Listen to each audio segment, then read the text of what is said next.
Republicans are considering suing the Biden administration to block student debt cancellation, effectively suing to put working class people into more debt.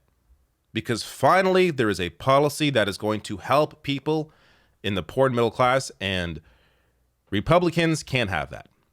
So I'm going to get to, in this video, what they are planning. I'll get to the defense from the Biden administration, and also a critique of maybe how they should have been defending this as opposed to how they are defending it. But starting off here with what they're planning to do. So this headline from the Washington Post. Republicans are readying lawsuits to block Biden's student debt plan. GOP attorneys, top lawmakers, and conservative groups are discussing legal options, alleging the White House's move to cancel student debt is illegal. Any help at all for the poor and middle class, these people freak out. But when it's a $2 trillion tax cut for the wealthy and massive corporations, nobody seems to care. When it's really the vast majority of what the government does, benefiting massive corporations and the wealthy, nobody seems to care. But finally, a policy that actually helps some people, doesn't go as far as it could, but still helps actually a lot of people, they have a problem with it. So this, just to be clear here, the White House estimates 90% of the debt relief from their student loan debt plan would go to people making under $75,000 a year. Again, I've gone through all the details of the plan in past videos. It's means tested, which, comes with other issues, more bureaucracy. You really should just cancel all of it. But if you're going to complain that this is somehow helping the wealthy, because we all know rich people take out big loans to go to school, that's what the right tries to claim. That's what critics of this try to claim, that this is somehow a giveaway to the rich, which is all they actually do. But here, this policy actually helping people in the poor and middle class, and they have to construe to try and make a criticism that's going to rile up their base, which unfortunately largely uneducated and unaware of who this actually helps.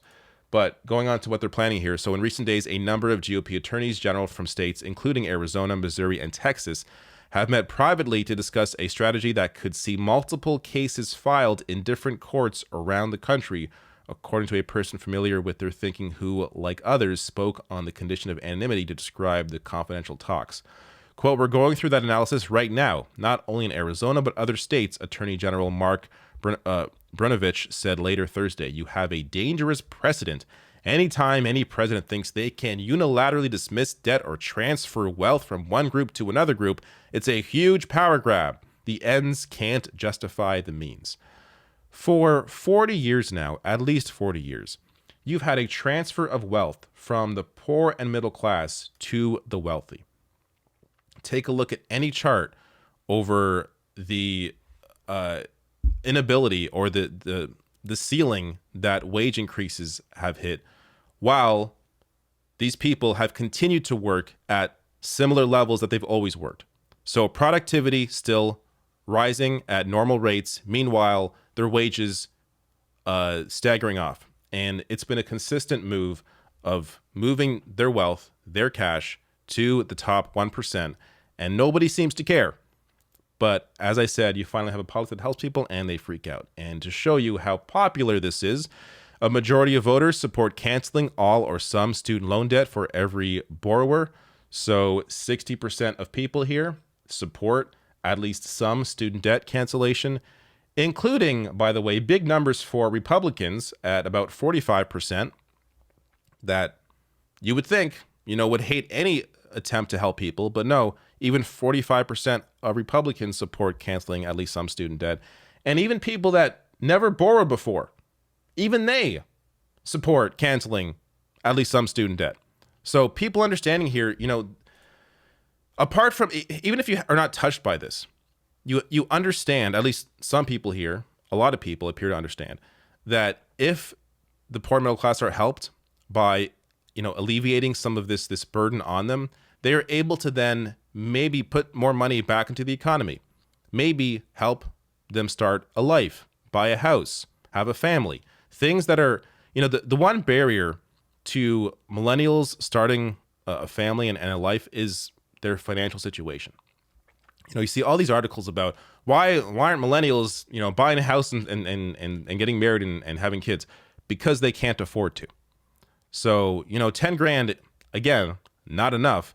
But for those that have that debt, it at least is a little bit of help for them, for people that have been largely stomped on their entire lives.